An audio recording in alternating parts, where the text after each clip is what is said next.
All right, hi everybody. Welcome to our YouTube channel. I am Chet Nichols, IFBB Pro and NPC Judge, and this is my wife, Natalie Nichols, who is also an IFBB Pro and NPC Judge. So today we're going to talk about a really hot topic: how is bodybuilding judged? And one of the most common things are asked or we hear is that, well, my score was dropped down because of this. I lost points Yeah, because exactly. of this. So you want to address that because you're really knowledgeable on this subject. You didn't lose points because of anything. You didn't have points deducted. It doesn't work that way. Chet will be sitting at one end of the table, and I'll be sitting at the other end of the table. Typically, if there's a married couple, they're separated, so there's no conversation or bias or anything like that. Correct. And I'm gonna rank all the competitors in the order that I think that they need to place, based on the way that their physique is presented. And he's gonna do the same. So are all the other judges. And those are gonna be added up. So if I've got you in second place and he's got you in third place, you're gonna have now a score of 5. And then we'll add in what all the other judges have. You want the lowest score number to be the winner, because then they've got you as first place. Yeah, I want to add a little bit that to it because you mentioned that she's on one side of the table and I'm on the other side of the table, and I might be getting a little bit in the weeds here, but this is an important topic to talk about.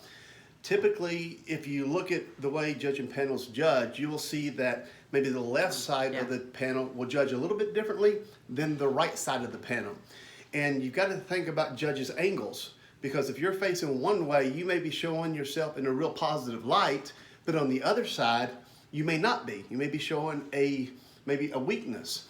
So when you go down for feedback, you may actually have two different judges telling you two different things. Therefore, they're scoring you a little bit different. So you got to keep that in mind as well. And that's why it's also important to go down the line to every judge there and get feedback from them. And don't just get it from one and then walk off, which I have seen competitors do. And that's really the only person they're hurting is them. You can't improve if you don't know what it was that I saw or didn't see in you that I needed to see to place you better.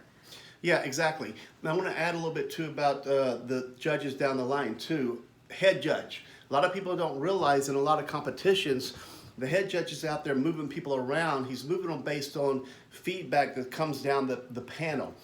But also, in many cases, the head judge really doesn't even judge unless maybe there's a tiebreaker that needs to be made or something along those lines. Now, I can't say that's for every show you go to, but I know a lot of them are, so you got to keep that in mind too. But again, it's all about scoring how individual judges rank you cumulatively. The lowest score is the #1 person, and it kind of goes from there. Anything to add on that? So the next thing we want to talk about is, what is the most important thing about your posing to focus on? Routine or your comparisons. And comparisons is the answer every time, especially if you're, well, actually primarily if you're talking about in a local competition, because for the most part some shows are going to have a little different system in place, and they'll let you know. It's going to be on their website, or they'll tell you about the pattern of walking. But maybe in the competitors meeting before the show. yeah, like so that. always go to the competitor Yes. meeting. Most times you're not going to learn anything new. The one time you don't go, you're going to wish you did. Yes. So everybody that we see focuses so much on their routine for the bikini posing. They want to look cute and confident and just sassy, flashy. Yeah, just get out there and show off everything that they've done. And that's great. We want you to do that. It's fun seeing you do that. But if you do that and focus all of your attention on that, and you neglect to get down the basics, which are the mandatory poses that we are judging you on, you are not going to place well. Correct, yeah. Because a lot of times we see that when competitors get into the comparison rounds, they spend a lot of time doing transitions. And this is where it falls into this topic, because you're not judged on your transitions. You're not judged on all your flashy moves. Yes, personality has to do with it, but ultimately you're judged, and we'll use bikini again as an example, front pose, back pose. Same thing with men's physique, classic physique, and the bodybuilders, their quarter turns, all that stuff. That's where you're judged. They're just not as known for adding in all the extra. Correct.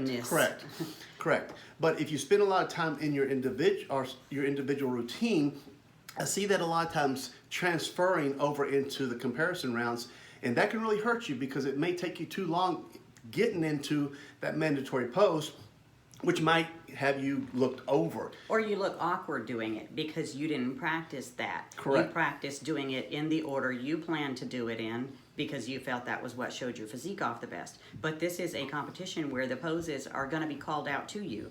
Correct. They're going to let you know when and where and for how long they want you to hold a certain pose. And you need to know how to do it, how to get into it, back out of it, and into the next pose that they're calling without it throwing you for a loop.